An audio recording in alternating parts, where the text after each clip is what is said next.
Yeah. Hello, good evening, everyone. This is Dr. Satya Yadav, and I welcome you all on behalf of Society for Pediatric Cell Therapy and Transplant, SPECT, for another webinar. So in this series of webinars, today we are going to discuss immunology of transplant.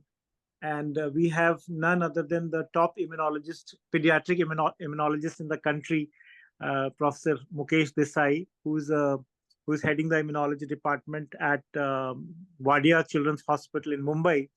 So I've known Sir for a long time, and he has been an inspiration to the entire generation of pediatric hematologists as well as immunologists in this country, and has done a lot of great work. A lot of books she has published, and especially with very good pictures of primary immunodeficiency.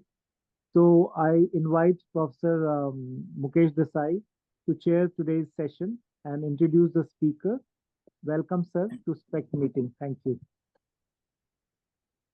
Thank you, Satya, and good evening to everybody. It is my pleasure to introduce to you Sean. I have known him and had some very interesting discussions with him at various meetings in India. He has basically trained at Jawaharlal Institute of Postgraduate Medical Education and Research in Pondicherry. Did his post-graduation in pediatrics from PGI Chandigarh, and then went on to Children's Hospital, Michigan, USA. He did his fellowship in pediatric hem-onc and bone marrow transplantation from Cincinnati children. And he is currently in Atlanta, heading Department of Immune Dysregulation and Bone Marrow Transplantation. It has always been a pleasure to talk to him because he has so much of insight into immunology, and especially we had a lot of discussions on HLH with him. So without much ado, I request him to start his topic of immune cell interaction and then role in engraftment, graft-versus-host disease, and immune reconstitution. Sean. Thank you, Dr. Desai, and thank you for the society for inviting me. A lot of familiar faces. Again, this is a topic that when Dr. Satyendra Ketewa gave me, I was. It's not a topic that I usually talk about, so some of the slides might be very basic in the sense not for this audience. It might not be too many details. I tried to put in some of our ongoing preliminary data and some of the established concepts. So it might be a mix of what some might think is more entry-level knowledge, and some might be a little bit more. So we'll get started. So again, for this audience, when you talk about immune cell, there is a lot of it. Don't be offended if you're not seeing neutrophil, macrophage. Because I'm on service, I requested to finish this up in 35-40 minutes, so I'm not going into too many details of each one of these. But it is suffice to know, especially for engraftment, barriers for engraftment and GvHD and immune reconstitution, a lot of what we are discussing is around innate and adaptive immunity. And for innate immunity, apart from your neutrophil, monocyte, macrophage, dendritic cells, we're talking about NK and gamma delta T cells. For adaptive, as we all know, T cells is still as multiple compartments, multiple different skewed pathways. So from a transplant perspective, we're always thinking about naive CD4 and CD8 cells, T regulatory cells, and another group of T cells, T follicular helper cells. This is a group of cells not most transplanters talk about. This is a subset of CD4 cells that are very critical for T and B cell interaction. A lot of autoimmunity and immune dysregulation, the interface of it is between Treg, T follicular helper cells, and B cells. So it's important to familiarize ourselves with what does T follicular helper cells do. And then we have a spectrum of B cell maturation. starting out from the bone marrow to class-switch memory B cells and going on to plasma cells. Before jumping on, I thought it'll be good to quickly run through at least T and B cell development at a very like 100-foot view. So from a stem cell to a T cell development, we start thinking about common lymphoid progenitors apart from common myeloid progenitors. So a good stem cell should make a balanced output of both common lymphoid progenitor and a common myeloid progenitor. So a T cell starts its journey from a common lymphoid progenitor, and then it sees the thymus as a pluripotent thymic progenitor. And through interaction with thymic epithelial cells, they go through a staged maturation, and from a double negative thymocytes to double positive to single positive, undergoing both positive and negative selection, and eventually maturing out a single positive CD4 or CD8 T cells. And those naive CD4 recent thymic immigrants eventually get to secondary lymphoid organs, and they're in interaction with both the stromal compartment and also the antigen presenting cells. They became antigen experienced and transition to a memory module. So for B cells, it's a little bit different from because in T cells, majority of the development happens in the thymus. For the B cells, we're talking about a significant portion of the B cell development happens in the bone marrow. So from early pre-pro B, pre-B, and immature B, we start to see in peripheral blood CD10 positive, CD19 positive B cells come out. Then they go through a transitional phase, naive. And then in a canonical B cell maturation, we are thinking about in the lymph node, they start experiencing the germinal center reaction. That's where a naive B cells transitions to mature to class-switch memory B cells. This is the B cell that from making IgM or having surface IgD and IgM, they start expressing class switching from IgM to IgG, IgA, and IgE, and then transition as some aspect of them eventually evolve to long-lived class switch memory B cells, and some then quickly transition to plasmablast and plasma cells. And that is our canonical maturation. Again, once they are in the plasmablast plasma cell stage, they start going back to the tissues, whether it's bone marrow or other organs. But that is the canonical B cell maturation. For this canonical B cell maturation, you need the T follicular helper cell help. So within the germinal center, there's interaction between follicular dendritic cell, that is a stromal cell, with the B cells and the TFH to generate high affinity class-switched antibodies. But in addition to this process, we all have an extrafollicular system. This might be more nature's way of responding rapidly to an antigen. A lot of work has been done on this in autoimmunity and during the COVID pandemic.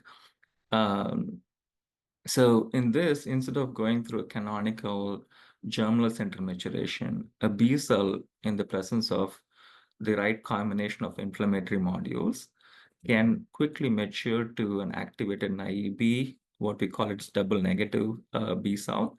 These are usually IgD and CD27 negative, and then can generate plasmablast and plasma cells without needing T cell help. So these mechanisms are prone for high incidence of autoreactivity. And in many autoimmune processes, including lupus, immune dysregulation disorders, and also a significant aspect of chronic GvHD, you can see the B cell dysregulation going through this pathway and resulting in autoantibody generation.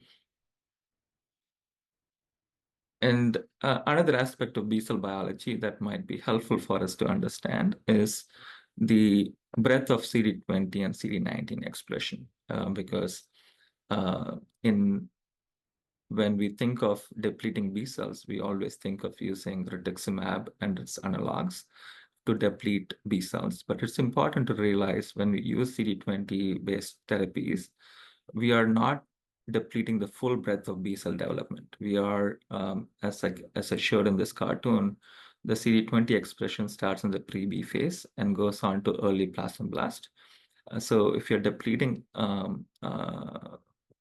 using drugs like rituximab, you're depleting a limited repertoire of B cells. There could still be late plasmablast and plasma cell that's untouched. But with us using a lot of CD19 directed CAR T cell type of products, you can have a much more broader suppression, and also using drugs like daratumumab, where it, in addition to what rituximab does, daratumumab, because of CD38 expression, targets more of plasma cells. Whereas when you use CD19 targets like CD19 CAR, it goes all the way up to the plasma cells. So you can have a much deeper, long-lived, short to medium-lived plasma cells also can be depleted with CAR T cells. This is just to give a background of what type of immunology can give us a little bit of translational clinical understanding of when we use different types of interventions, how are they different. So we can still have long plasma cells making antibody if you use just CD20 based clearance of B cells, whereas a CD19 directed clearance can give you much more deeper clearance. And then when we talk about immune cell interaction, we briefly already talked about T and antigen presenting cell interaction. It's important to understand this. Again, I kept it very simple, partly because the details of it, each one can be a standalone 1 to couple of hour lecture. When a T and antigen presenting cells engage, there is both your TCR complex engagement, and also there is engagement of the co-stimulatory molecule. So in most of these, at least in GvHD and other autoimmune conditions, we realize the co-stimulatory pathway is something that we can easily intervene and disrupt the TCR complex. So that's where your drugs like abatacept helps you in increasing the immune checkpoint inhibition and skewing the cells from activation to relatively less, or increasing threshold for activation by using checkpoint inhibitors like abatacept. So that interferes with your CD28 B7 molecules like 8086 interaction on APC, thereby decreasing the T cell activation needed for establishing antigen-specific T cell response. So this is, again, critical for GvHD prevention. And when we use, again, medications like abatacept and many in that category, then we have this T and B cell interaction, in which we have T follicular helper cells can interact with the B cells, antigen-specific B cells. One aspect of B cells that is overlooked is the ability of B cells to antigen present. B cells are as good an antigen presenting cell as your professional APCs, especially in peripheral blood, because you don't see too many dendritic cells and things in circulation, but there are a lot of B cells in circulation. So in interaction with B cells, the T follicular helper cells, again, the T follicular helper cells is a subset of CD4 cells that express CXCR5, and a recent immigrant from the lymph node can have PD-1 expression that is high. These are cells that then give B cell help. So this is T cell helping B cells. So they offer T cell help to B cells to induce an enzyme called AID. And that enzyme eventually results in two important phenomena in B cells. That is, one is class switch recombination, other is affinity maturation. So thus you end up having a low affinity IgM antibody getting matured to a class switched memory antibody with very high affinity to the antigen. So a T cell help, especially through T follicular helper cell, is critical for B cell maturation. That's why in many immune defect, if we have a T cell dysregulation, eventually the B cell ability to mature and make high affinity antibodies are decreased. So that's how a lot of T cell defects eventually result in humoral immune defects down the line. So these are all just the background slides. I just wanted to get through that so that there is some basic understanding of the big picture. Again,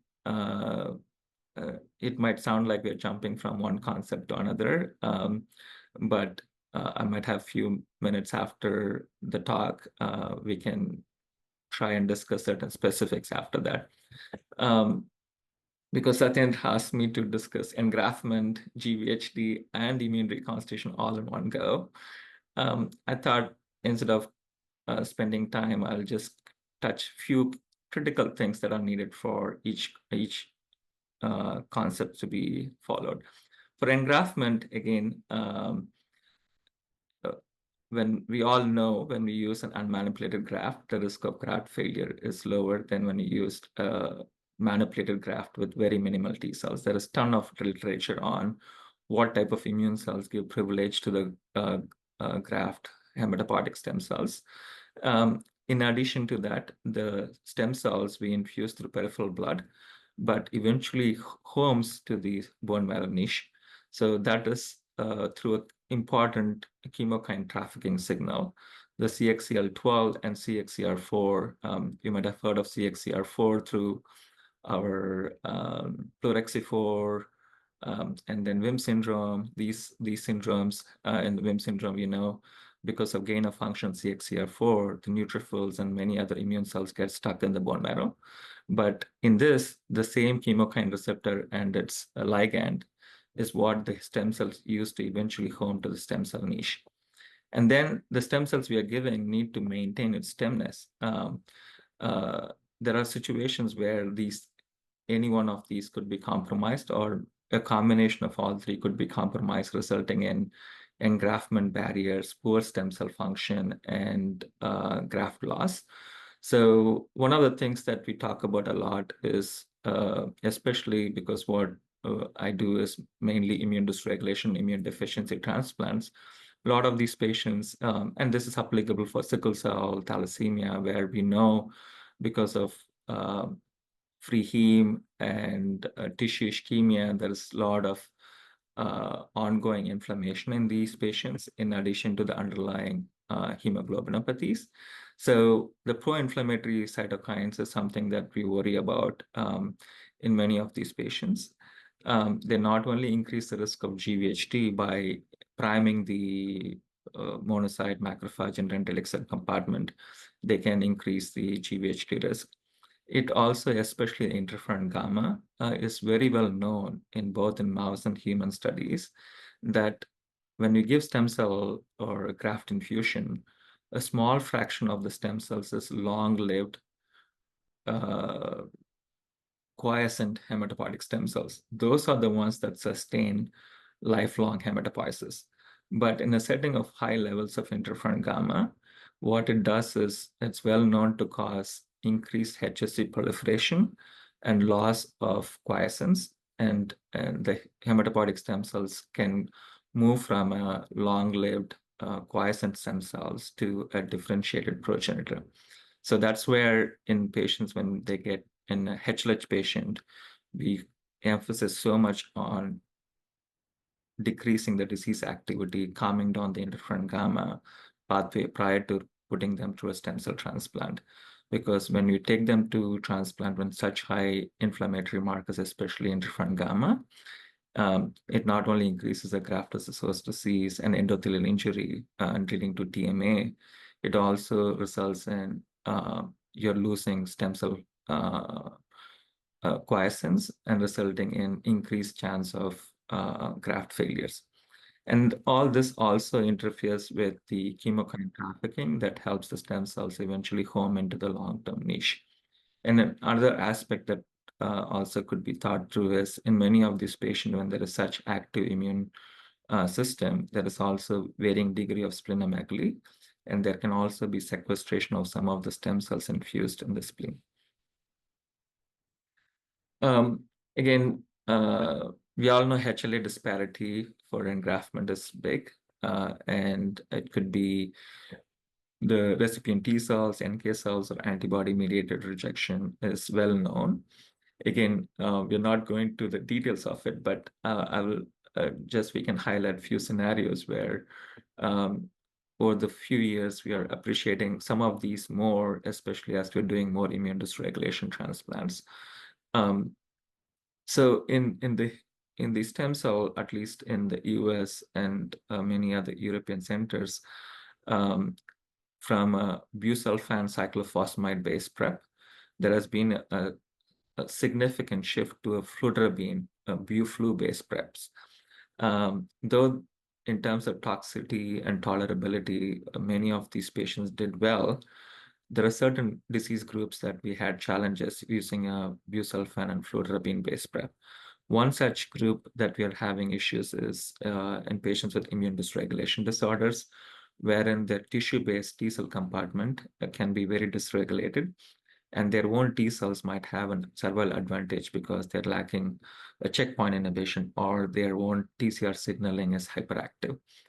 So what we have noticed is when we moved away from cyclophosphamide and used more mainly fludarabine, some of these thymic clearance and tissue-based immune clearance have not been as good as we are getting with cyclophosphamide. And that has resulted in us getting a lot of mixed T cells and low T cell chimerism in these patients. The other group that we think more, like we all know for Fanconi and other DNA repair defects, we end up using a very low intensity prep, partly because of their underlying DNA repair damage. But we also know there are T cells that have mosaicism, and when we use such low dose of cyclophosphamide, so the ones that had a reversion might be still chemo-resistant and can result in significant graft rejection.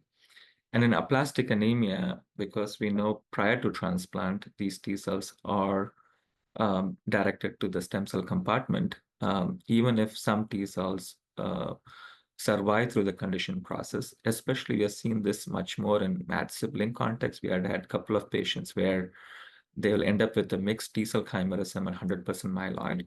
But because those T cells have tendencies towards suppressing the stem cells, especially when we think of weaning the immune suppression with certain triggers, they can have late graft loss.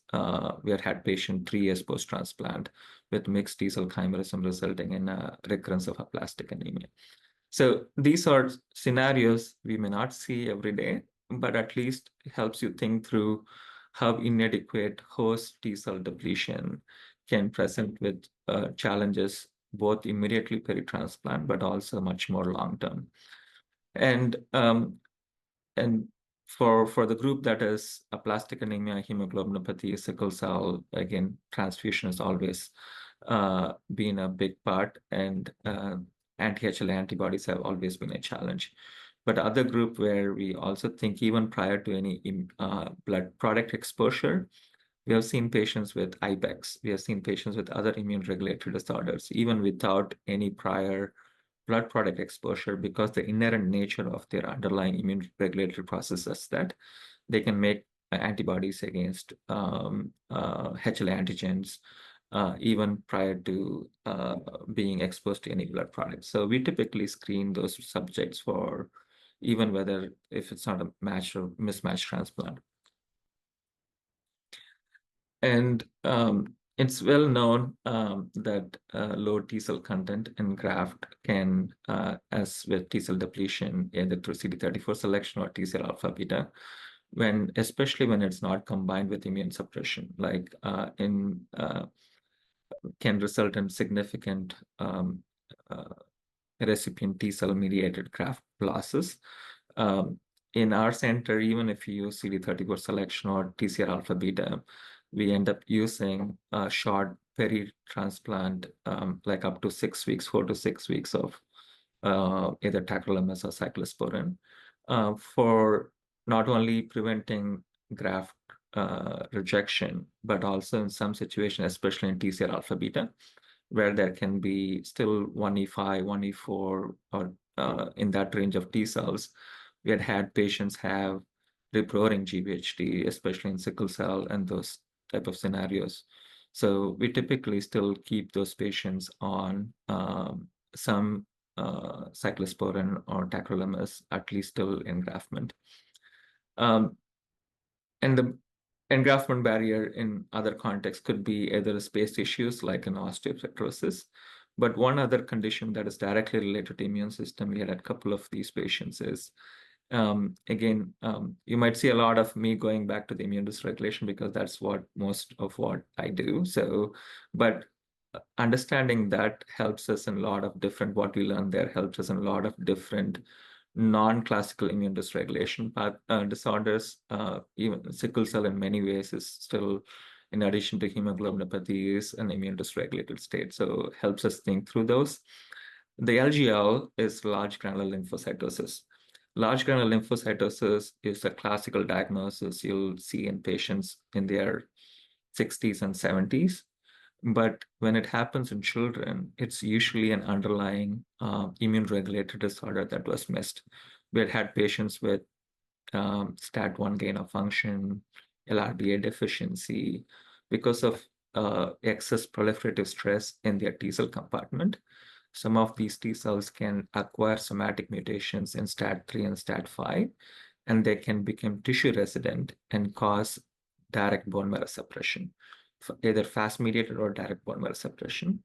And we have seen patients in their late teenage presenting with neutropenia, pancytopenia, along with an autoantibody-driven cytopenia.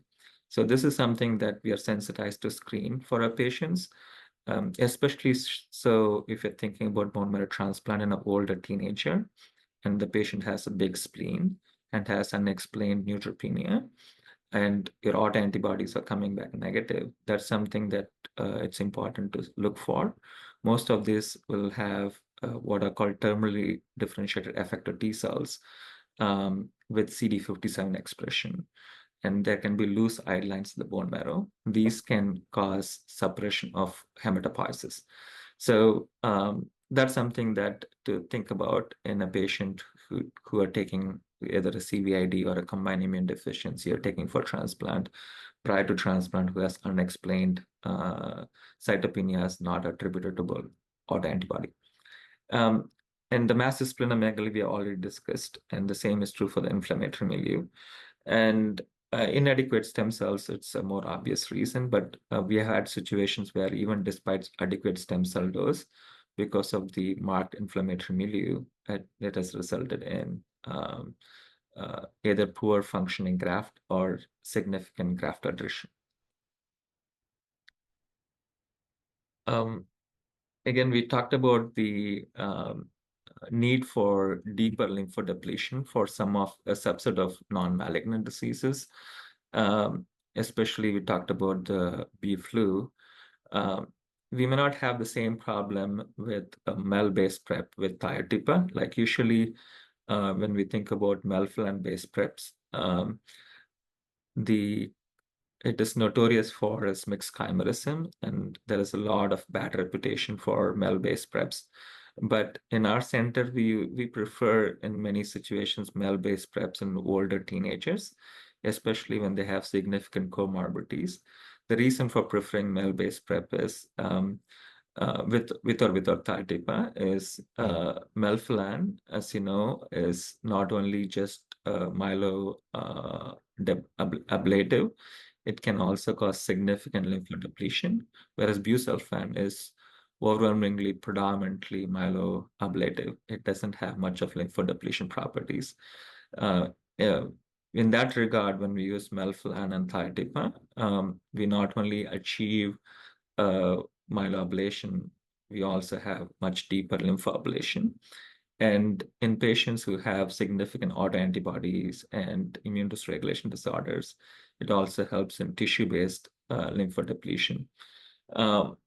And for some patients, those alone may not be sufficient. So prior to transplant, they go through bortezomib, daratumumab type of cycles if they have significant anti-HL antibodies.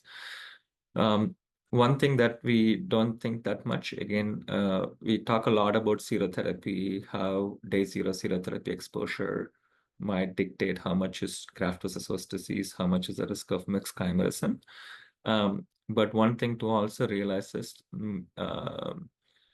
most serotherapy still do a very good job in peripheral immune clearance, but the thymic niche clearance can still be a challenge. We have just done some mouse-based studies where we use a mouse analog of ATG, where it's really good in clearing peripheral blood T cells. and to a certain extent lymph nodal and secondary lymphoid organ-based T cells, but the thymic niche is still full. So I think in that context, it's important, even more so in immune dysregulation disorders, to think about agents that you use. That's fludarabine may not be adequate. You might think we have used either bufluci or bufluthiotepa or mel and thiotepa, because the agent that does more deeper tissue depletion for thymic niche and tissue immune dysregulation is fludarabine, thiotepa, and sometimes low-dose irradiation can do the same work. With us using more and more post-transplant the alloreactivity-driven immune dysregulation clearance can also be harnessed for treating the immune dysregulation disorders. But those are things to think through prior to taking a patient with a lot of active immune dysregulation features going on to transplant.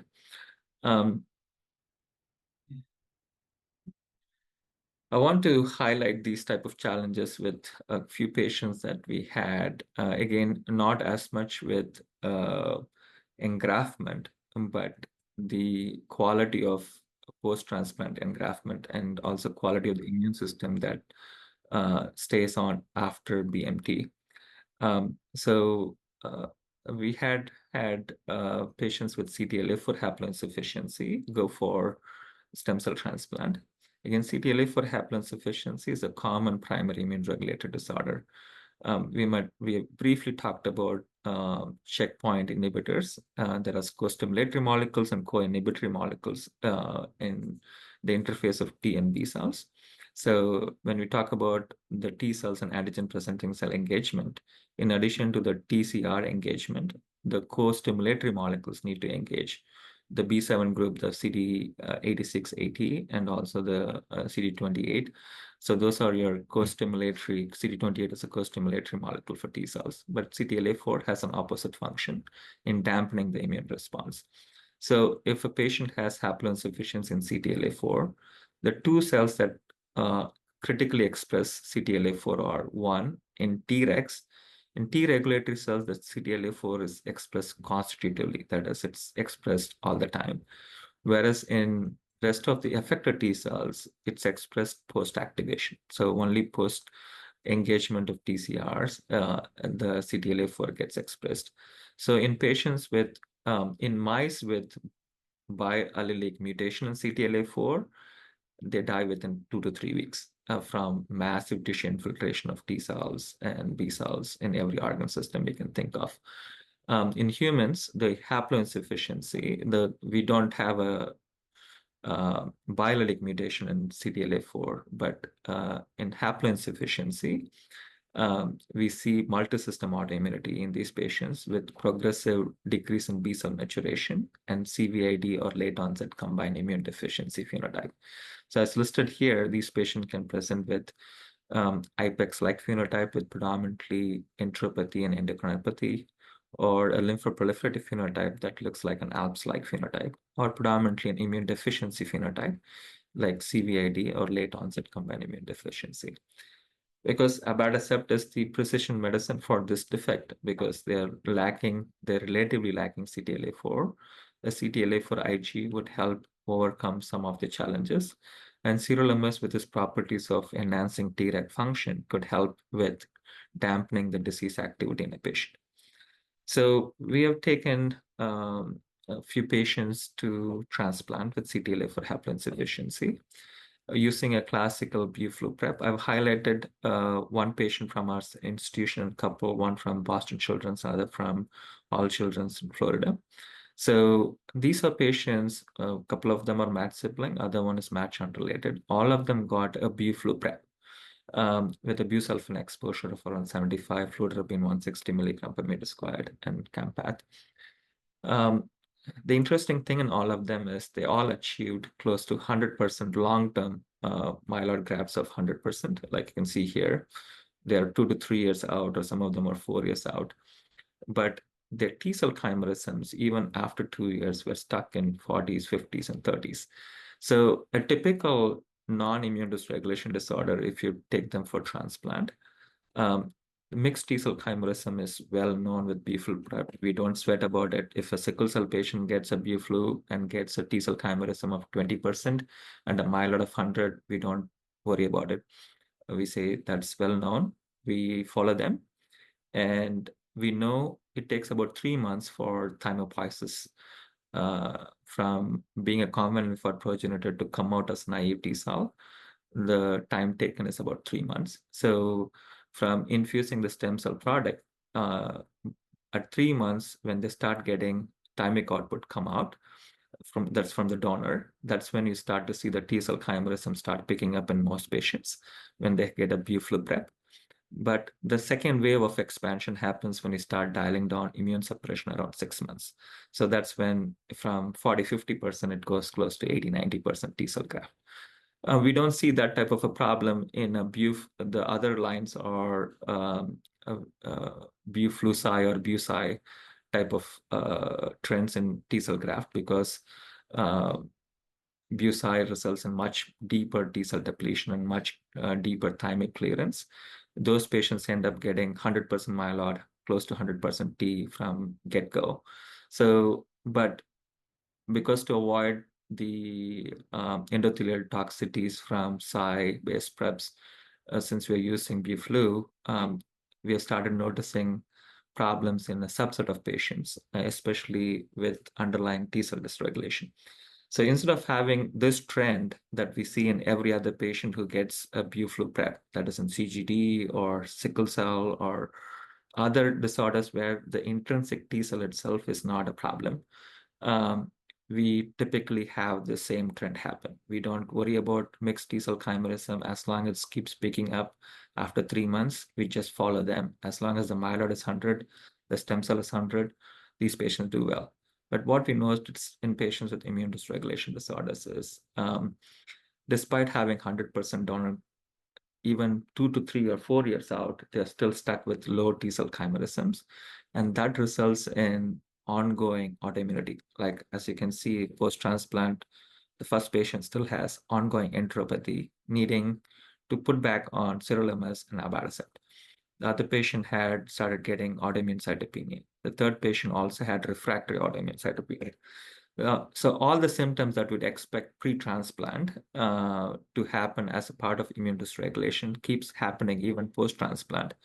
In many ways, for a transplanter, the patient is engrafted, there's 100% myeloid, so you can think we have fixed the problem, and there's no GvHD, but because the T cell chimerisms are stuck at low mixed T cells, and in these patients, there is not a huge advantage for the donor T cells, we end up having ongoing problems. So the examples I've highlighted here are, there are patients where low T cell chimerism is not a problem, as I discussed earlier. In CGD and leukocyte adhesion defects, the main problem is in the myeloid compartment. Even though if we have a mixed T cell compartment, that is not going to drive problems. Maybe if it is too low, there is always this graft rejection risk. But outside of that, at least you're not worried about those T cells driving immune dysregulation, autoimmunity post-transplant. CD40 ligand, again, and the T cell deficiency, it's a combined immune deficiency, but the T cell itself is not known to drive autoimmunity. The deficiency of CD40 ligand is not known to drive autoimmunity. Some of them develop autoantibodies, but that is due to class unswitched IgM B cells making autoantibodies. In Viscot, there is a huge advantage for the donor T cells because there's a cytoskeletal defect in the recipient T cells. And the Bu-flu-based prep gives very high T cell chimerisms in those patients because the surviving T cells from the donor will have huge advantage. In IPEX, the T regulatory cells, because IPEX patients have missing Tregs, the donor Tregs will have absolute Treg advantage. So in all these patients, having inadequate T cell depletion is not a big problem. But in immune dysregulation patients, this becomes a problem because they can drive ongoing primary disease phenotype because of inadequate correction in the most important compartment, that's the T cell compartment. So this is a temporal time course of the T cell chimerism and compared to the control cohort. So as you're seeing, some of these patients are still stuck with low T cell chimerism long term. To understand this, again, not to go into too much details, the main thing we want to understand is this a problem in peripheral compartment, in that the recipient T cells are outcompeting the donor-derived T cells? Or is it a problem even at the thymic level, where the thymic output, even after 2 years from transplant, is still having residual host-derived thymopoiesis? So one of the things we did is we actually sorted the recent thymic immigrants and naive CD4 and CD8 cells. And also we did like a very detailed multilineage chimerism at a research level, looking at chimerism in the naive T cell compartment, recent thymic immigrants, T follicular helper cells, Tregs, memory cells, and TEMRA, to understand what is the dynamics of these T cells in the periphery. I'll skip. So what we noticed is, maybe, okay, it's here. So what we noticed is, even in the naive T cells, even after, like I have listed here, this is 16 months, 45 months, almost 2.5 years. The recent thymic immigrants as listed here in 2 of these patients are still a significant portion of this is host-derived, suggesting we have not cleared their thymic niche well. And if you see the Treg compartment, there is really not an advantage for the donor Tregs, because even though CTLA4 haploinsufficiency is thought to be a Tregopathy, in this, it's not absolute T cell deficiency, it's more of a functional T regulatory cell deficiency. So the big story is, the gist of it is, the current preps and serotherapy-based regime we are using in some situations, especially in matched sibling, where there is no alloreactivity-driven host immune compartment depletion, you might end up with a very, in every other situation, we prefer matched sibling. But in some of these patients, I've started thinking through a little bit more. I'm not saying we should not do matched sibling. We should, maybe if you do matched sibling and immune dysregulation disorder, we need to do much deeper lymphodepletion than what you can do in a little bit of a mismatch setting. So to just summarize this concept, so when there is ongoing immune dysregulation post-transplant, what we think happens is, in patients with immune dysregulation when compared to CGD or a sickle cell patient going to transplant, when there's persistent immune dysregulation post-transplant, then the stem cell itself gets biased towards a myeloid biased stem cell. So a healthy stem cell should make a very proportional amount of common lymphoid progenitor and common myeloid progenitors. But in a setting of persistent either interferon gamma or other hyperinflammatory signals, the stem cell itself gets skewed towards a myeloid biased stem cells, and that decreases your lymphoid output. That, in addition to inadequate thymic niche clearance, ends up getting even less of a thymic output that results in poor correction of peripheral compartment. And that, in addition, if you combine in the periphery, if there is not an advantage to the donor effector memory compartment or the Treg compartment, then you end up with a situation that there is still ongoing immune dysregulation, and the inflammatory milieu still drives a skewed stem cell output. So that becomes self-perpetuating, resulting in a very prolonged phase of persistent low T cell chimerism driving immune dysregulation. I'll move from here. So this highlights, again, we talked about when we use the term immune dysregulation in a way, what do you really mean? How do you assess immune dysregulation? Many of these patients is, in a healthy person, if you look at their T cell compartment, if they're not fighting infections and they're not having active autoimmunity, there should not be much of T cell activation. So this is in the CD4 compartment. In this particular patient, if you look at his CD4 cells, at least in the effector memory cells, about 18% of the T cells are still active. That means they're expressing both HLA-DR and CD38. In a healthy person, it should be less than 4. So there is excess T cell activation in this patient. And also we look at T follicular helper cells. These helper cells have actually a Th1 skewed phenotype, resulting in, even though the T follicular helper cells are supposed to help B cells mature, in these patients, they have a unique signal of Th1 skewed T follicular helper cells that actually impair B cell maturation. So, so even though this patient doesn't have active GvHD, and it's a matched sibling transplant, we still see ongoing T cell activation both in the CD8 compartment, as I listed here. It should be less than 7%, 30.9, and there is in CD4, it's still more than fourfold.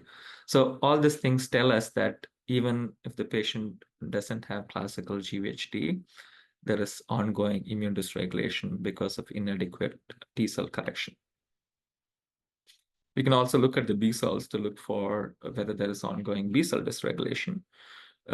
Healthy B cell should have a nice proportion of naive, age-appropriate naive memory and class-switch memory B cells. And there should not be any signs of autoreactivity. So the way we assess for some of these in B cells, again, there are hundreds of markers, but more simple ones. These two are much more clinically available. Like we can look for, most B cells should be CD21 positive. If you start to see CD21 low B cells go up, then that's a marker of B cell dysregulation. Many times when we have B cell driven autoimmunity, like patients presenting with autoimmune cytopenia, myositis, chronic GvHD, we see CD21 low B cells go up. Class switch memory B cells, as we discussed before, this is a flow plot showing IgD versus CD27. A healthy person post-transplant should start from what starts as a naive B cell, should start maturing to unswitched memory B cell, that is CD27 positive, but IgD is positive. Then from unswitched memory, they become class switch memory. So if you start to see this compartment, you're not having much of B cells here. The class switch memory is low, and you're starting to see more and more of CD21 low B cells. That would be a sign of ongoing B cell dysregulation and B cell maturation problem. That could be indirectly due to T cell dysregulation, but they all interact and end up with the phenotype that has poor immune reconstitution, ongoing signs of either GvHD or immune dysregulation, resulting in inadequate disease phenotype correction. The 9G4 positivity is, again, this is not available as a clinical test. We use it as a research tool to look for B cell autoreactivity. When the B cells are prone for autoimmunity, they end up using a very specific heavy chain. It's called VH434. And it's a very hydrophobic heavy chain that results in binding to several autoantigens. So transitioning from all the discussion about engraftment, poor T cell immune reconstitution, I'll briefly touch on GvHD. Again, this type of life cycle of a GvHD is, there are multiple iterations of this has been published, but just simplistically, when we give conditioning to a given patient, we know the tissue injury results in multiple different immune cascade activation. The DAMP and PAMP, the danger-associated molecular patterns and the pathogen-associated molecular patterns. When we have tissue damage, we know DNA breakdown is going to release uric acid, cell breakdown is going to release ATP, and gut integrity loss can result in LPS, CPG, and several innate inflammatory molecules being upregulated. In addition to all this, there is a pathway called DNA damage-induced inflammatory response. So whenever there is a DNA damage, the cell intrinsically can induce an inflammatory pathway activation. All this helps in priming the innate compartment and resulting in migration maturation of dendritic cells. And once the donor T cells comes in, the APCs and the inflammatory milieu is very conducive for autoantigen presentation and then driving the allo response from the donor-derived T cells. So eventually leading to migration to tissue and tissue damage. Again, I'm not going to go into the therapeutics of GvHD. I just thought I had only a couple of slides on GvHD. I want to talk about things that not many people talk about. The one thing is how decreasing the intensity of conditioning, decrease the risk of GvHD. Again, this is not something that we have the privilege of doing for many of our patients because we still want 100% grafts. The current technologies, we have only few agents we can play with. But there are things that are coming up that can help with this. There's already studies in US using antibody-based conditioning. Antibody-based conditionings are interventions in which you use, like when you talk about oncology-based targeted therapies, right? Like CD38, CD30 targeting. Stem cells are highly enriched for c-Kit, and c-Kit binds to stem cell factor. So it's a very important stem cell survival and proliferative signal. So there are antibody-based conditioning that can neutralize c-Kit and result in stem cell depletion. These strategies are currently being used in SCID transplants, but they are not strong enough to cause deep enough stem cell depletion that can be widely applied. So that's why these days from a naked c-Kit antibody, there has been moved towards using immunotoxins. c-Kit, CD45, MIPL-based immunotoxin. MIPL is very selectively enriched in stem cells and megakaryocytic progenitors. So when you think about on-target toxicities to other organs, then c-Kit can have expression mast cells and some of the GI and also in the gonads. So, however, in murine studies, they have not seen significant non-HSC depletion. So that's something that might be a thing for future, because when we use this type of non-genotoxic conditioning, at least in murine models, you can do even a haploidentical transplant with very minimal immune suppression and very little or no GvHD, suggesting how much of the conditioning induced damage is critical for priming your antigen presentation and driving your GvHD phenotype. So may not be now, but likely maybe in the next 10 years, these agents are likely to get more mainstream, and this could significantly decrease the risk of GvHD. Again, in terms of decreasing GvHD risk, we have previously talked about CD34, TCR alpha beta depletion, naive T cell depletion. Again, when we talked about T cells, in an ideal transplant, you want all the protective properties of the T cells to come in a graft, but how do you uncouple GvHD from immune protection?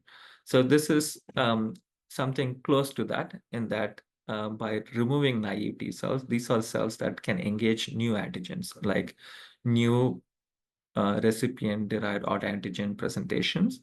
So if you deplete naive T cells, the idea is you can still preserve the memory compartment of the graft, and those are enriched in your antiviral immunity or other infectious agent immunity. So that's how you can retain the viral specific immunity and try to minimize the risk of GvHD. But there are also other ways. There are graft manipulated strategies that vary the dose of T effector cells and Treg to a way that that decreases the risk of graft-versus-host disease. The most important thing when you do these type of T cell depletion and manipulation strategies is also think through what is your day zero serotherapy exposure.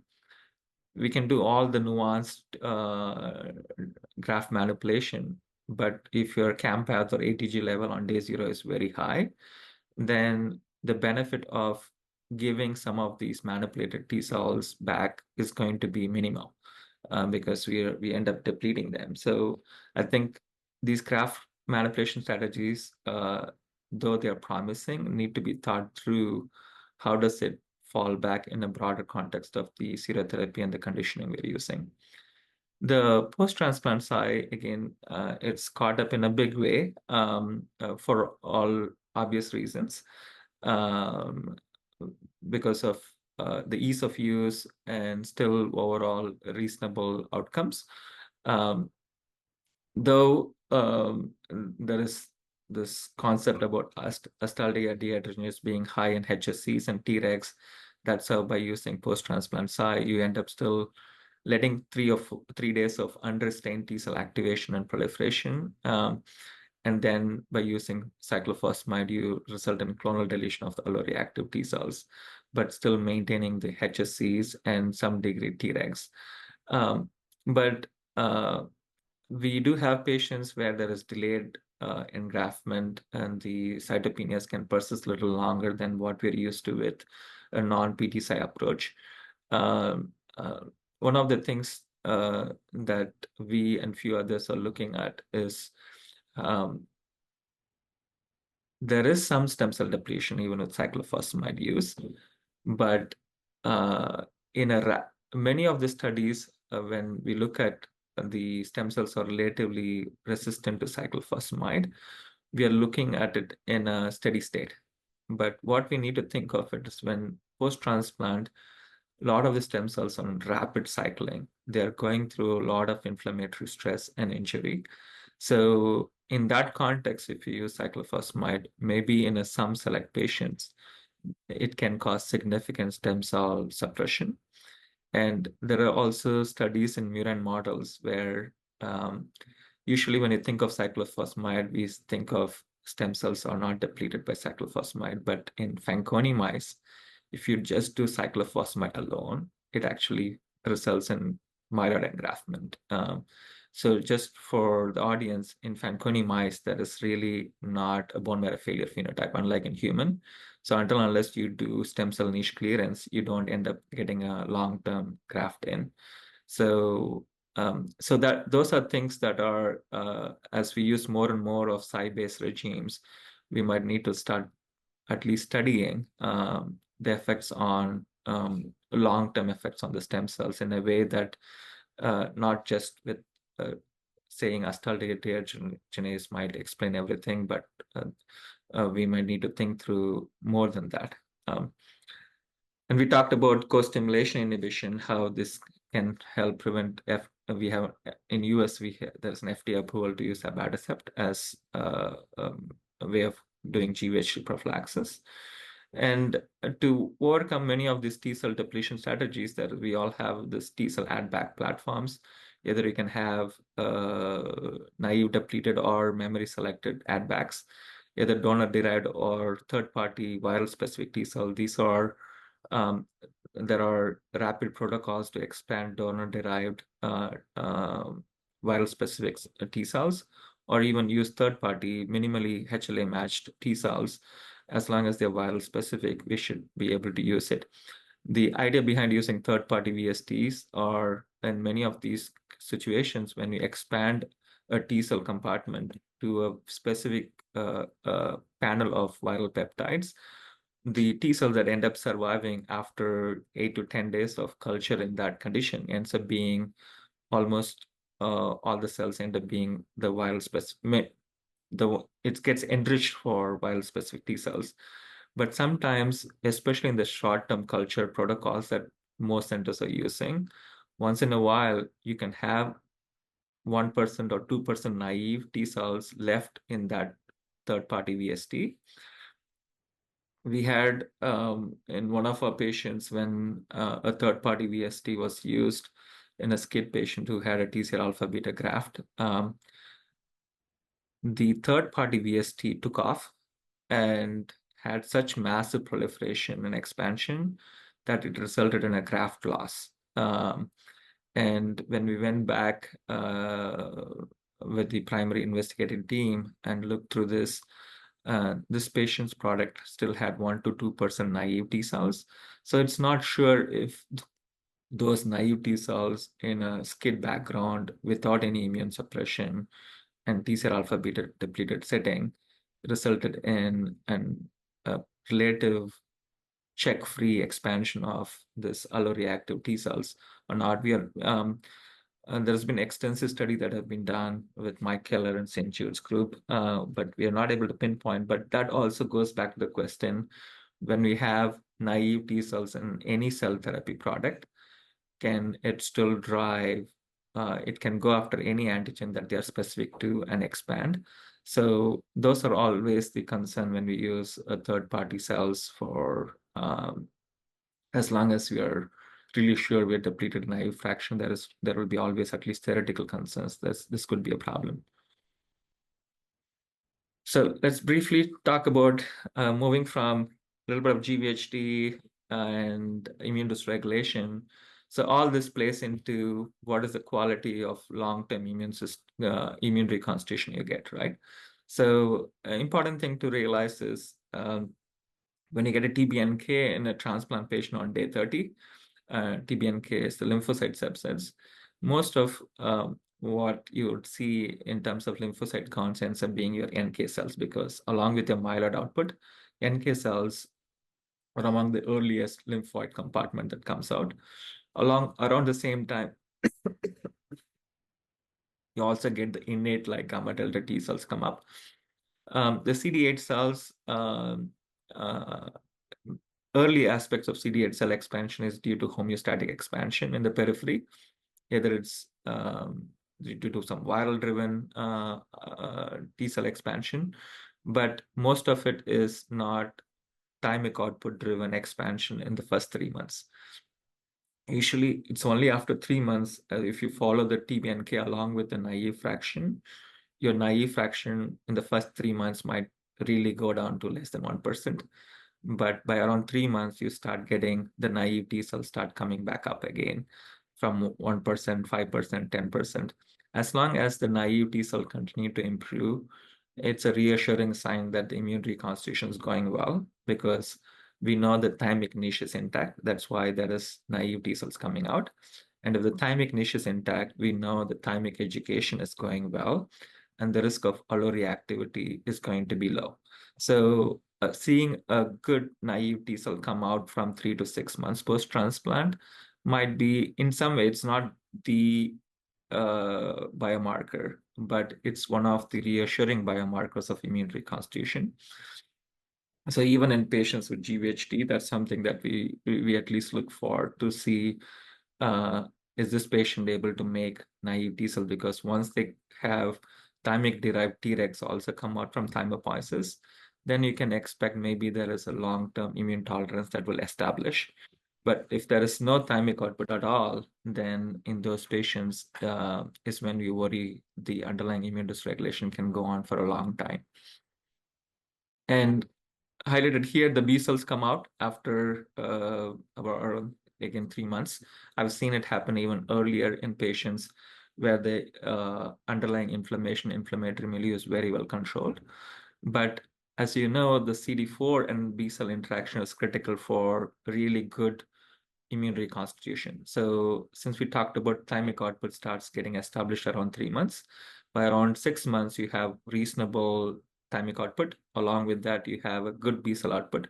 That's when in a non-malignant setting, we are weaning our immune suppression and then starting to think about vaccination, because we have adequate number of both naive and memory CD4 cells by then. There is adequate output of Treg from the thymus, and there is decent enough B cell output to be able to think about vaccination. But this is in a context where there is not much of serotherapy, not much of graft manipulation, or without any ongoing GvHD. The main concerns for, like, when we use CAMPATH-based preps, sometimes the CAMPATH can be there in the system for 3 months post-transplant. We have had patients have like 100 T cells 1 year post-BMT. So the immune reconstitution might be very different depending on what type of serotherapy is used, what type of graft manipulation is used, whether there is ongoing GvHD and immune suppression or not. And one other thing to consider is we have had situations where patients have gotten rituximab either as a part of PTLD or part of immune cytopenia or other autoantibody-driven problems. And if you have time, we will quickly deal with a couple of those situations in which patients who have gotten rituximab post-transplant, but they're 5 years post-BMT, they're still needing IVIG, but their B cells have come back. We talked about how GvHD can affect both central immune tolerance and also peripheral, partly by causing alloreactivity in the thymus and the lymph node. There can be attrition of thymic epithelial cells and also FRCs. Both are critical for deleting autoreactive T cell clones. If these are already thymic stroma, these are stroma of thymus and the lymph nodes. By GvHD, if you have disruption of the stroma, then you can have autoreactive clones escape through thymus, resulting in ongoing poor immune reconstitution and also ongoing immune dysregulation. So I think we have discussed varying aspects of this, like either in the setting of low T cell chimerism and immune dysregulation disorder, or in the setting of persistent GvHD and prolonged immune suppression. In the setting of interferon gamma, we talked about how the stem cell output itself gets biased and results in less and less of thymopoiesis and lymphoid output. So all this results in overall poor immune reconstitution. We have also, it's not only in the GvHD, we have looked at in other T cell hyperinflammatory conditions, wherein when you look at massive T cell activation disorders like HLH, one of the striking things we see is how remarkable the B cells are suppressed and dysregulated in active T cell activation states like HLH. We almost see near complete shutdown of early B cell output. And in the periphery, we see near absent class switch memory B cells during massive T cell activation states. In some of these patients, when we have access to lymph nodes, we see total disruption of germinal center, resulting in a very broad acquired immune deficiency state in many of these patients. So that's again to think not all of these things can happen in GvHD, because this is much more of a long drawn out process rather than acute phase like in HLH, but we already see features of early B cell suppression. The entire hematogons are lost in patients with refractory acute GvHD. And it's well known the Tregs are critical for also early B cell output, and the inflammatory milieu in bone marrow needs to be fairly quiescent to have a good B and NK cell output. So sometimes we see patients with, they're not gotten rituximab, but still there is 0 B cells or 2 B cells 6 months out from transplant. So those are patients where there is still likely ongoing T cell dysregulation, and there's likely activated T cells infiltrating the marrow, suppressing B cell output. I'll skip through these two. Again, this was just if you're interested in a flow plot, if hematopathologist is giving a flow plot. When we talked about naive T cells and memory T cells, there are a couple of ways to look at naive and memory. One of the common ways is to look for RA and RO. These are two different splice forms of CD45. So RO is predominantly expressed in memory antigen experienced T cells. RA is predominantly expressed in naive. So the pathologist will, or the immune diagnostic lab will tell you whether the CD4, CD8 cells is predominantly RO or RA. That will give you whether these patients have decent naive T cell output or not. The other more robust way of looking at this is using markers like CD62L, CCR7, and CD45RA. So by getting this double positive, CCR7 is an important trafficking signal to lymph nodes and germinal centers. So the naive T cells, because it needs to go into the lymph node and keep looking for new antigens for it to specificity for new antigens. So they need to have the capacity to go into the lymph node and the germinal centers to keep checking for antigens that they have specificity to. Whereas once a memory cell is formed, and then they lose the CCR7, and this is your effector memory, and also lose the CD45RA. There's a group of cells, many of them are enriched in proliferation-induced senescence, wherein when there is excess T cell activation proliferation, you start accumulating a group of cells called TEMRA, T effector memory RA positive cells. So as you can see in patients with ongoing GvHD, you start to see fairly very less naive T cells. Most of them are either effector memory or TEMRA. So in these patients, if they evolve from this to having more naive and there's a little bit more central memory, less TEMRA, that's when that might be a reassuring sign that there is some thymopoiesis starting to happen. And the B cells, we already discussed it through one of the case studies wherein we look for class-rich memory B cells and CD21 low B cells. If there are two parameters that you need to look at B cells, in addition to looking at total B cell numbers, I think these two parameters might give you idea about the quality of B cell maturation and if there is any ongoing B cell dysregulation or not. And in assessment of overall immune reconstitution, we need to look for both quantity and quality. Again, lymphocyte subsets is where we begin with, but it's important to include naive CD4. If possible, if your lab can look for ongoing T cell activation. Again, there are papers published that early T cell activation can be a biomarker even before GvHD looks obvious clinically. So, and a robust immune reconstitution should also have adequate Treg numbers. And assessing function is a challenge for Tregs. There are some suppression assays available, but those are not, even in US, it's only available in select research labs. But a good immune reconstitution should have a reasonable proportion of CD4 and 8, more than 0.8, reasonable amount of naive CD4 cells. And the B cells not only there in numbers, but it's also showing class switching from making IgM, it needs to be making adequate amount of IgG and IgA. If you have time, I'll briefly discuss. We have followed a group of cohort with patients with post-rituximab Running out of hypertension. time. Possible, try to finish. Thank you. I'm sorry? We are running We're out out of of time. time. Yeah, we are getting late. Thank you. Okay, so again, in patients who get rituximab, we have had patients who are even 10 years out from transplant, even though their B cells come back, but they have no class switching and they are persistently immunoglobulin dependent. We have looked at this problem at a research level and showed in many of these patients, the B cell itself have the ability to mature in the in vitro system. If you give them T cell help, they can induce AID, they can actually class switch in vitro system to even plasmablast and make antibodies.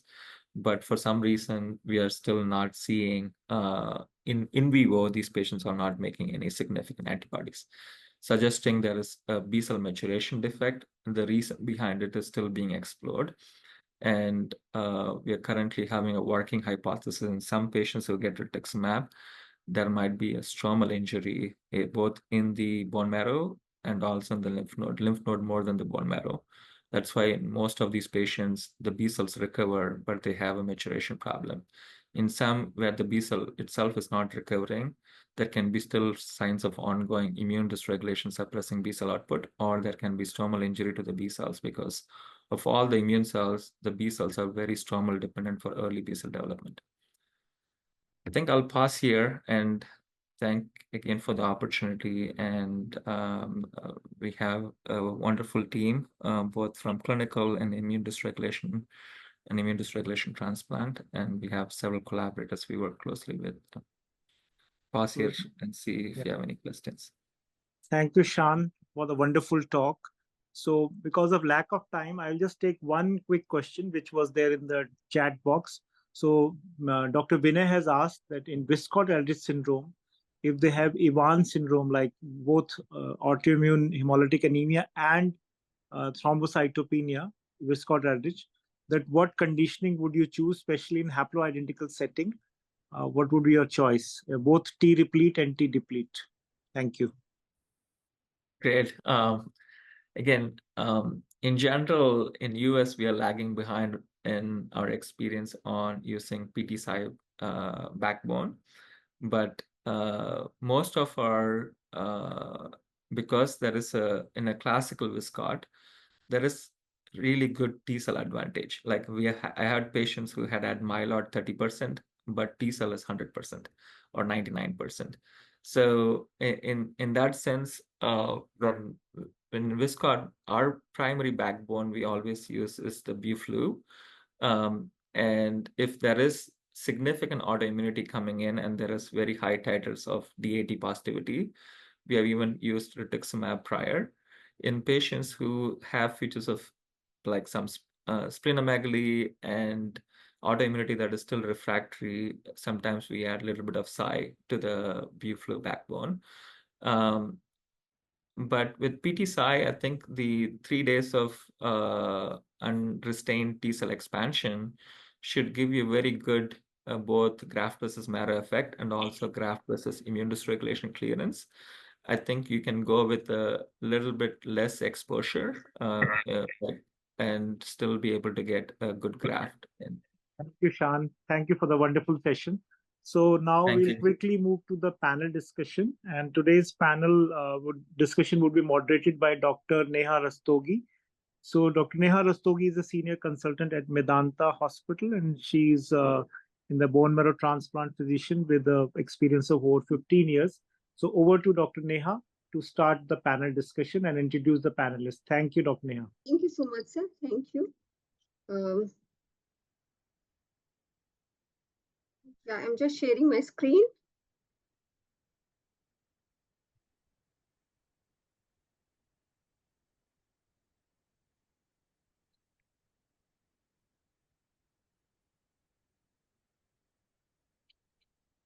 Yeah. Is my screen being seen by everyone? Yes, yes. Yeah. So, yeah, thank you so much, sir. After this wonderful session by Dr. Shan, move on to the panel discussion, and let me introduce our excellent panelists. So first with us is Dr. Vimal Kumar, who works as a senior consultant in Pediatric BMT unit in Instam Healthcare, Chennai. Next is Dr. Chintan Vyas, who is a consultant in Pediatric Oncology in BMT and SRCC, Mumbai. And then we have with us Dr. Amreen, who is a consultant in bone marrow transplant unit in BJ Wadia Hospital for Children in Mumbai. So welcome all the panelists. So without wasting the further time, let's start with the cases. So our first case is a 2-year-old male child who was a known case of thalassemia major from Bihar. And there were very poor transfusion services. So the parents wanted a transplant. There was no matched sibling donor. There was no mud. And the donor-specific antibodies were negative. So he underwent a haploidentical transplant from the system. Cell dose was adequate. And the conditioning was flu, trio, thiotepa, ATG, and rituximab. GvHD prophylaxis was PTCY and MMF and tacrolimus. And the hospital course was complicated by the presence of Klebsiella infection and perianal infection. So, but unfortunately, by day 30, there was no engraftment, there was pancytopenia and CBC, and the chimerism showed only 2% donor cells. But luckily, he had an autologous recovery at day 45, and the chimerism was still very low. So, my first question is for Dr. Vimal. Dr. Vimal, how will you define the graft failure, whether primary or secondary, and what are the risk factors for the graft failure? Thank you, Dr. Neha, for the introduction, and thank you to the organizers. So basically, the consensus statement with regards to definition for graft failure was released by the SPCTT and the EBMT recently. And this child has unfortunately had a primary graft failure, which is defined as lack of attainment of a neutrophil count of more than 500 with associated pancytopenia by day plus 30. This is in case of PBSC or bone marrow grafts, or day plus 42 in case of unrelated cord blood transplants. Secondary graft failure, on the other hand, is defined as decline in hematopoietic function involving any of the cell lines, which necessitates support of blood products or growth factors after having met the standard definition of engraftment or hematopoietic recovery. With regards to risk factors for graft failure, many of these was illustrated by Professor Shan in his talk. So I would just classify them as donor-related factors like HLA disparity. So haplo has more risk compared to a MUD, compared to a matched family donor. Presence of major ABO incompatibility, advanced age of the donor, and female donor to male recipient. Patient-related factors are non-malignant transplants more than malignant conditions, presence of high donor-specific antibodies, children who had chronic transfusions, splenomegaly, iron overload, or conditions like osteopetrosis and HLH. Some of the graft-related factors include conditioning. For example, using reduced intensity conditioning carries more risk. Graft source, for example, cord blood and bone marrow grafts carry more risk compared to PBSC. Low stem cell dose, low T cell content in the graft like CD34 depletion, and sometimes faulty cryopreservation techniques also could contribute. Some of the post-transplant factors include the efficacy of post-transplant immunosuppression and viral reactivation. So these are the various factors which could relate to, increased incidence of graft failure. Thank you, Dr. Vimal. So my next question is for Dr. Chintan. How will you define the poor graft function? And what is the difference between poor graft function and graft rejection? And what are the various risk factors for the poor graft function? Yeah, so if you have a hypoplastic marrow defined in what usually we define in aplastic, severe aplastic anemia setting, in the presence of complete donor whole blood chimerism or near complete donor whole blood chimerism, that's called poor graft function. So it has to have an hypoplastic marrow or aplastic marrow with complete or near complete donor chimerism. Now, your second question is about how will you differentiate between graft failure and graft rejection. So it is fairly simple about based on the chimerism, which Dr. Vimal has explained that what is a graft failure, primary as well as secondary, while in poor graft function, you still have a good chimerism while having peripheral cytopenias as well as the bone marrow decreased production. The more important question is the third one, which is the risk factors. And this is very important in the Indian setting because we do a lot of mismatched transplants compared to Western countries. And our 75% of transplants are either haplo or mud transplant. And in this setting, first of all, the type of graft is very important because we do see a lot of infections based on the type of transplant we do, as well as our patient's general condition also. And also, we do not have great drugs which can spare the marrow, and we sometimes bound to use the drugs which can affect the marrow. So, type of transplant, infections, alloreactivity, GvHD, and definitely the conditioning, baseline condition of the patient definitely is one of the most important. We do see more poor graft function in a non-malignant transplant, aplastic anemia patients, some immune dysregulatory disorders, compared to malignant patients who have already been battered with chemotherapy. So their chimerisms are usually good. They do not have mixed chimerisms or of cytopenia. So yeah, these are one of the things, but three most important: type of transplant, infections, and alloreactivity. Thank you, Dr. Chintan. So my next question is for Dr. Amreen. Dr. Amreen, can you briefly outline the proposed key points in the immunological basis of graft failure? I think I'm going to put it very simply. It's either T cell mediated, B or NK.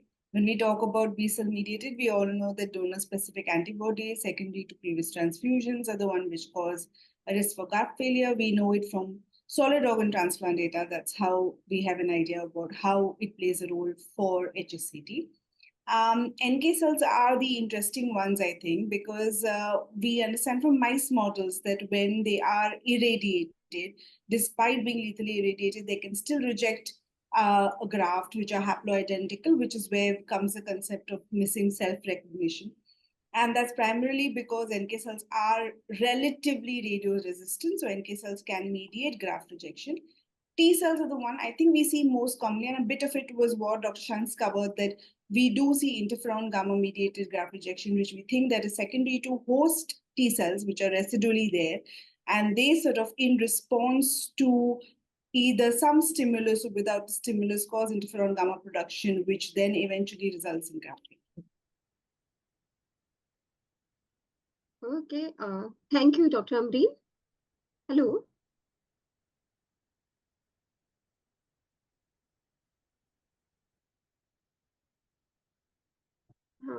Yeah, Dr. Amreen? Yes. Yeah, sorry. Yeah.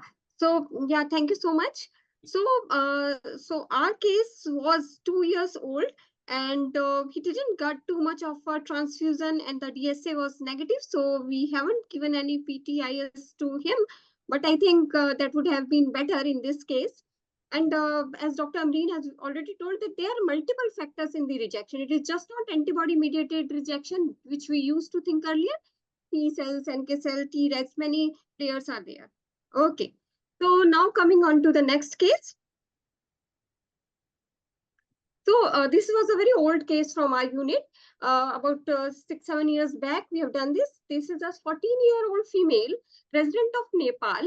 The diagnosis was MDS. She was needing RBC transfusions frequently. So she underwent a matched sibling donor transplant from her brother. Conditioning was flu, thiotype, and rabbit ATG. And GvHD prophylaxis was cyclosporin and methotrexate. Neutrophil and platelet engraftment was on time. On day 19, she developed PRES, so cyclosporin was stopped and sirolimus was started. Day 30, chimerism was fully donor. But what happened? Happened at 4.5 months post-transplant. She started experiencing nausea, vomiting, and the features of dyspepsia, decreased appetite, and diarrhea, along with deranged LFTs and significant weight loss. So the upper and lower GI endoscopy with biopsy was done, which suggestive of GvHD, and injection methylprednisolone was started along with sirolimus. Continuous support was given. So my question is for Dr. Vimal. So can you briefly tell us what are the 3 phases in the pathophysiology of GvHD? Yeah, so just to refresh on the basics, we have 3 phases. The first is the initiation phase, where as a result of conditioning chemotherapy, there is destruction of the epithelial cells, especially the lining of the gut and the skin. And as the damaged epithelial cells secrete uric acid and ATP, these are compounds which promotes the production of pro-inflammatory cytokines. Simultaneously, as Professor Shan explained, there is also release of inflammatory stimuli like your PAMP and the DAMPs. And this activates the pathogen recognition receptors like your toll-like receptors and the nod-like receptors. These ultimately activate the antigen presenting cells, leading on to donor T cell activation. Phase 2 is the phase of donor T cell activation, or the afferent phase. Here, the activated T cells basically proliferate and differentiate into T helper cell subsets, namely your Th1 and Th17 cells. And these in turn activate the cytotoxic lymphocytes like your CD4, CD8, and the NK cells, which mediates tissue damage. Phase 3 is the phase of target cell apoptosis, or the efferent phase. Here, basically, you have the effector and the cytotoxic CTLs, which along with the NK cells, with the pro-inflammatory cytokine, attacks the target cells, namely the epithelia of gut, skin, and liver. And this is further exacerbated by release of microbial products like your lipopolysaccharides, which leaks through the damaged intestinal mucosa, which recruits further myeloid cells and macrophages to produce more pro-inflammatory cytokines and thereby enhance the cytokine storm. On the other side, you have the protective side where you have the T regulatory cells which harbor the FOXP3 transcription factor. So these are basically your natural thymus derived Tregs, and this along with supportive cells like invariant NK T cells, myeloid derived suppressor cells, and innate lymphoid cells. So they all work to maintain the immune hemostasis and tolerance, and thereby dampen acute inflammation. So these are the 3 phases of GvHD. Thank you, Dr. Vimal, for making us understand this difficult point in so simple language. Now the case continued. After 5 days, there was no response. So Jakavi was added and sirolimus was changed to tacrolimus. MMR was also added. Later on, the LFTs improved. However, the nausea and vomiting and diarrhea continued. So injection etanercept was added. And now my next question is for Dr. Chintan. Dr. Chintan, can you please briefly elaborate the various drugs used in GvHD? At what phases of GvHD pathogenesis are these used, like corticosteroid, cyclosporin, sirolimus, methotrexate, MMF, etanercept, and ruxolitinib? Yeah, so basically corticosteroids is non-specific, and that is why it is one of the most detrimental agent, but one of the most effective and tried and tested. So we always intend to use that first. But the important thing about the steroid sparing agents and then calcineurin inhibitors or that group of drugs. So calcineurin inhibitors, as we know, that cyclosporin, tacrolimus, they both act on different receptors, but predominantly they block the IL-2 receptors and ultimately T cell proliferation.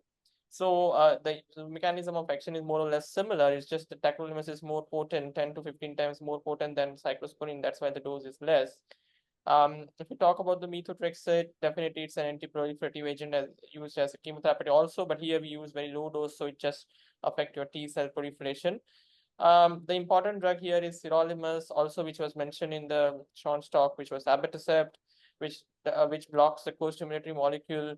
Very important drug. The sirolimus is also very important because it blocks the pathway by 2 ways. It just not only blocks it just not only does the work of calcineurin inhibitors by blocking the different FK receptors, it also blocks the downstream activating pathways, which is mTOR and then further downstream T cell activation pathways. So sirolimus acts as a dual agent. And etanercept definitely it's a targeted agent for TNF alpha blocker. Same thing for infliximab. And the last but not the least, most important drug is Jakavi. Now Jakavi is very important. It blocks the JAK1 and JAK2, and there are different other drugs from the same category. Here it also is kind of non-specific, but it very importantly blocks the downstream activating pathways, particularly the one which cause more fibrosis and the one which cause more tissue dysregulation. So that's why it was initially introduced in a chronic GvHD, because it more blocks the fibrotic pathways than the T cell proliferation, but then it very well tested in acute GvHD as well. So definitely it's one of the very important steroid sparing agent as well as steroid refractory agent for which we use. And the last but not the least is the cellular therapy, is mesenchymal stem cells and ECP, which we also use in a transplant setting. Thank you, Dr. Chinta. Now the case continues. The patient developed CMV and BK reactivation. After the etanercept addition, she was better for some time, but then again symptoms worsened. So etanercept treatment was stopped and injection methotrexate weekly was started. Then imatinib was added, and at last she was discharged on prednisolone, injection methotrexate weekly, imatinib tablets, and tacrolimus for GERD GvHD. At 9 months post-transplant, she was well with all symptoms of GERD GvHD settled, and LFTs were okay. CMV and BK were not detectable. Immunosuppressants were gradually further decreased. Means like the GvHD started at 4.5 months after transplant, and it took 4.5 months more to control it.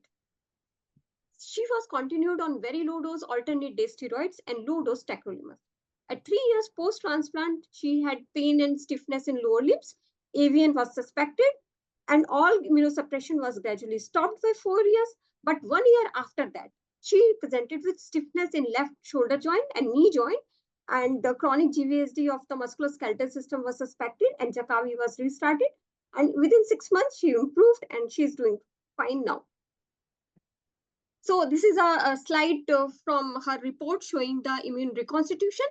We can see the markings of 3 months post-transplant, 8 months post-transplant, 2 years post-transplant, 3 years post-transplant, and 4 years post-transplant. So we can see that at 4 months, the CD4 levels was 116. But at 4.5 months, we know that the GvHD occurred, and we give lots of immunosuppression. So at 8 months, we can see the CD4 dropped down to 19, and which gradually goes on increasing. But even at 2 years, it was only 87. But later on it improved, and now it's okay. Similarly, we can see low numbers of CD8, CD56, and CD19 at 8 months when we were treating her for GvHD. So my next question is for Dr. Amreen. Dr. Amreen, can you please tell us how is the immune reconstitution after transplant is different from the immune ontogeny after birth? Are they both same or different? They're somewhat similar, they're somewhat different. I think in utero, what we understand is that it is not a sterile environment, but it's definitely a more protected environment. So now you're getting a newborn who's born with certain amount of T cells, but little skewed T cell pattern, an active thymic tissue, and has the scope in the sense of having microbiota exposure to sort of get the repertoire that the newborn needs. Versus in a transplant patient, what we're looking at is chemotherapy, we're looking at inflammation, we're looking at immunosuppression, then maybe GvHD causing further immunosuppression. So similar that they both are not completely developed, and different because of the fact that the amount of external stimuli which you get in a newborn helps in development, versus when you're looking at a transplant patient, what we see is that there are a lot of factors which contribute to it in the worst pattern than the good pattern. So you're looking at immunosuppressive drugs and chemotherapy and inflammation, which affects immune reconstitution. Thank you, Dr. Amreen. Thank you so much. So my next question is for Dr. Vimal. So what are the different phases of immune reconstitution following the transplant?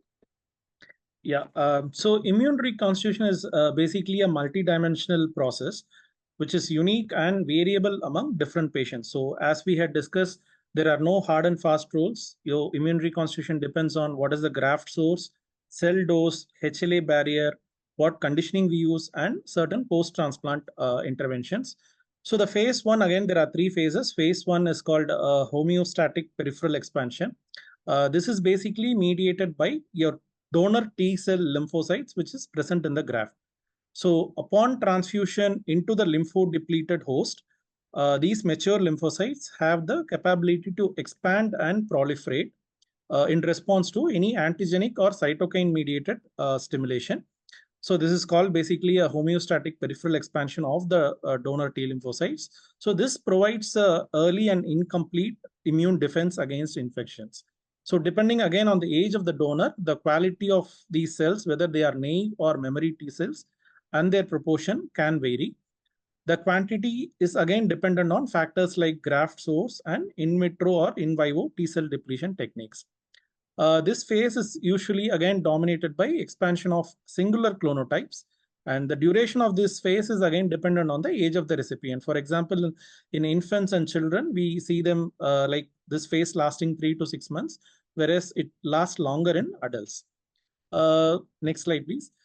So the phase two is basically your T cell and B cell neogenesis, which happens in like thymus and bone marrow. The speed of neogenesis is again dependent on age, thymic tissue status, immunosuppression, and presence or absence of GvHD. It has been observed that the microenvironment of the thymus as well as the bone marrow in children basically is more resilient to noxious influences like conditioning regimens and alloreactivity. And that is the reason why we see a faster immune reconstitution in children.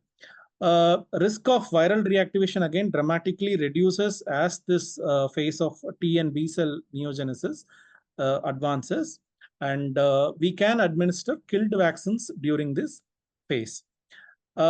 Phase 3 is again a phase where there is a development of a balanced and stable immune system. The diversity of the T cell repertoire becomes polyclonal at this stage. This is a phase again where we can administer live attenuated vaccines, and the risk of GvHD also is quite minimal during this phase. Thank you, Dr. Vimal. Now, my next question is for Dr. Chintan. Dr. Chintan, what are the main challenges in achieving successful immune reconstitution? Yeah, so as I mentioned before that the type of transplants we do in Indian setting, we are bound to do more mismatched transplants, which bound to have more GvHD or viral reactivations. And that's how we are getting delayed immune reconstitution. Secondly, definitely a conditioning and serotherapy. So as we have described, that more you use myeloablative conditioning, more you incite the graft toxicity in terms of the donor versus graft reaction GvHD, and then you'll end up using multiple immunosuppressions.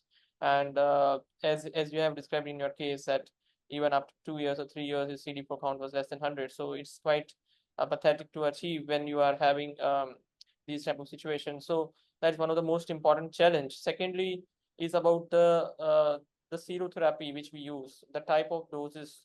And unfortunately, in Indian setting, we do not have a PK model to guide the ATG dosing or to guide the graft-versus-host doses or to guide the Campeth doses per se. And we do not know how these will act long term. So that's one of the challenge. And definitely, we do not have a cellular therapy-based GvHD treatment like ECP in general, so which does not affect your T cell, which does not affect your the immune reconstitution too much without significantly improving the outcome of GvHD. So that's the challenge with us, and those are the most important challenges which I feel that the type of transplant, conditioning, serotherapy, unpredictable immune reconstitution, bound to use the GvHD treatment, which are more immunosuppressive rather than like a non-immunosuppressive agents. Thank you, Dr. Chintan, for telling us all the different parameters in just a nutshell. Great. Thank you so much. So now we are coming to the end of the panel discussion, and my last question, which I think is a little difficult one, is for Dr. Amreen. What are the different cellular therapies? Most of them are experimental, I know, to improve the immune reconstitution. Dr. Amreen, please.